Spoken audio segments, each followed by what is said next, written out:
Good morning. Ngasigi irai numit ko irai numit ki card ki message apeta minarase irai numit se number ahamba ko number se 71 lere aduga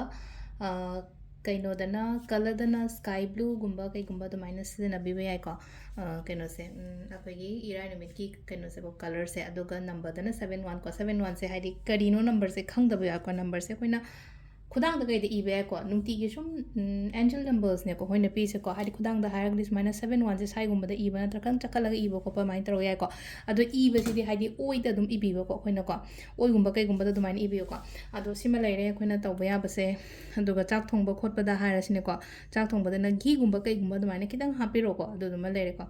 अदुगा अमना अइना 15 August की cell कहीं तौबियोन हारप यावेको अदो ngasi फावबदंग आई लौजरगेको अद हयेंगदगी लौरय अदो 15 August की sale से अखोगी कइनोनिको हाइड अइना हाइजगिबदो all in one customise bracelet अमगा मनी मैग्नेट ब्रेसलेट अमगा ऑल इन वन लौगे नत्रगा मनी मैग्नेट ब्रेसलेट कुंबदो दुमाइन लौगे ऑल इन वन हारगदि लोइना पुनबो ओइरेको हाइदि हेल्थ मनी रिलेशनशिप अदगी नेगेटिविटी के कांगा थोंनबो खोतोंनबो दुमाइन तौरको हाइदि अममम लोइन हंगपो याय अमम हंगपो आई लोइना हनबा ngamdreko दन एना सिदा दुम वीडियो दुम हारेको हाइदि ऑल इन वन से लोइमा दुम सुरेको हेल्थ ने लक ने अदगी पैसा नुसागी ओइरो रिलेशनशिप की ओइरो को दुमाइन तौरको मिक्स है मनी मैग्नेट ना हाइदि पैसा गा रिलेट ओइबगी ओइना दुमाइन सेमनिको अनि दुमंगदा अमा चूज तौरगा अमना कुबेर कार्ड अमाइना हापको सिदा 999 खतंगदा अदु दुम लेरेको अदो मेसेज ति फनाम दि हल्ले हनबंग हनदबा यारोगो सुंग कदम आई हल्लके को खितंग आई बिरोको दुम अदुगी पोतुमा अदो अहमद कोई कार्ड की मेसेजिंग मिनरसेको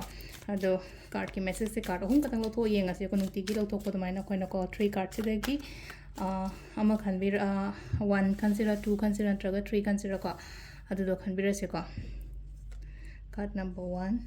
कार्ड नंबर 2 अदुका कार्ड नंबर 3 को अहम कंसिडर अनिसुबो कंसिडर नत्रगा अहमसुबो कंसिडर को अहम खनबंग येंगसेको अहम खनबगै सि लेरेको अहमबगी से अखोगी निमित लाएको निमित से कौन सन लाइको सन से पॉजिटिविटी होगने को पॉजिटिव की निमित से हाइतारे को अगर चलूब खोलूब थब इंखांग पॉजिटिव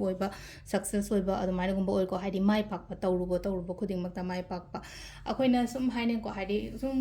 अइना मेसेज थारक ओइरो अमा तौबदो ओइरोको इसा इथंदा हाइजगनो हाइदि अइजे तौरूब दाव याद्रे अमता लोइमा कनो त इसाना हाइदि अइ इसाना अदुमाइना हाइजरगा कमाइना फदोरिगे अदुना हाइदि मेसेज थारक मतमदो ओइरो कंसल्टेशन तौ मतमदो हाइदि समना हाइबसे सुमाइना दुम directly हाइगनोब सिसे इसाना इसागी दमत negativity negative words कुंब कइदो सिनोदोइनो हाइदि अदुम message इरकपदा हाइदि अइसे तौरूब दाव याद्रे हाइदि याद्रे तौगा सुंगा यारो तारगदि अदुगी महत लेनको नांगैगा हाइदि हंदक्ति खरा फरे हाइन अदुमाइना गुंबा हाइता इसा इथंदा सिगी प्रैक्टिस तमो सिजु सुइचोट मखलमनेबा कोइना अखोइना चैंटिंग तौबदा ngसाई ओम श्रीम अदुम मैम अमा तौइनोको हाइदि फनब चैंट मैम तौरेको दु हाइ नॉर्मल अखोइना रेगुलर ओइना सिनबा वर्ड तदि अदुदसु अफब मखलगी वखा कनो वर्ड्स कुंब ओइना सिनबियो फत्ते हाइबगा फै हाइबगा हाइदि ते फत्ते फै हाइना दुम अदुमाइन तौरगो ओइना हाइबिबको अदु सिसिमा खतंग को चेंज तौसेको अदुगा नंबर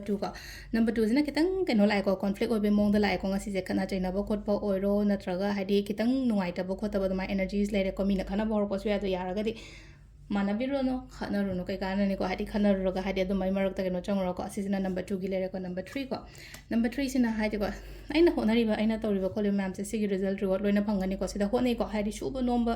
हाइदि तुंबा चाबा खंदंगे एइ थबो होनरम बेको हजिसेको अदु अइना होनजरिबा अइना तौरिबा खोलिबा मैम सेगी हाइदि माही मरों सोइदना एंगोंदा सोइदना फंगनिबा मतम खतंग लौबा याय अदुम थुना फंगबा याय को अदुगा हाइदि होनरिसे लेमना मांगोय हाबन सिलाइसेको अदो सिदा लेरेको अखोइगी कइनोसिनको हाइदि कार्ड की मेसेज सिनको ngasiगी ओइना अदुगा टाइमिंग अफबसो हाइपेतंग हाइजरमगेको मैमदा